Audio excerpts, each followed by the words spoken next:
provide transportation services for many people who use MaineCare are in our state this week. They're answering questions after they filed for bankruptcy last month. The company, Modivcare, signed a 10-year, $750 million contract with the Maine Department of Health and Human Services to expand its services across the state. Right now, Modivcare provides non-emergency medical transportation rides in about half of the state. Today, News Center Maine's Sam Olson sat down with the company's CEO and some people who are questioning whether Maine should reassess the contract.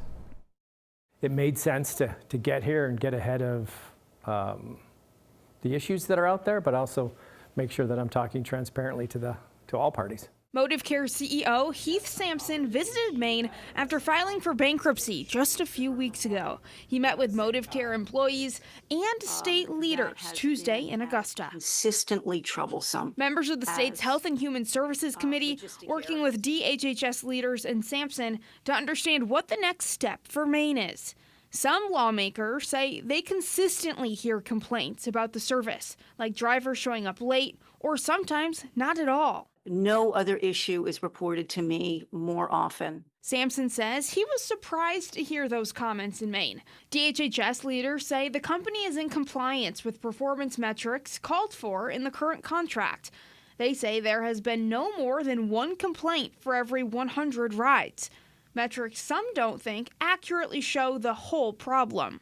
I have reported them hundreds of times. Regina Kakkonen says her efforts to report issues have fallen on deaf ears. She says her daughter Jen has used Modivcare for more than a decade. She says the drivers aren't reliable, are sometimes rude, and other times just not safe. They brought her home one night with a flat tire, drove the whole way into my 150-foot driveway with a flat tire, and I don't know how long that tire was flat. Advocates like Zoe Miller with the statewide nonprofit Moving Maine Network say they think there needs to be an easier way to communicate some of these problems. What we often hear too is that it's very challenging to make a complaint or raise a concern. It's confusing. She says she hopes the state rethinks its contract with the company because she wants an investment that performs the best way for people in Maine. I'm confident in the data that shows that we're performing, but at the same time, it makes sense to be in front, listen, talk, and learn. So that's something we probably didn't do well enough. Now, Sampson says he's here to bring transparency and improvements. Sam Olson, News Center, Maine.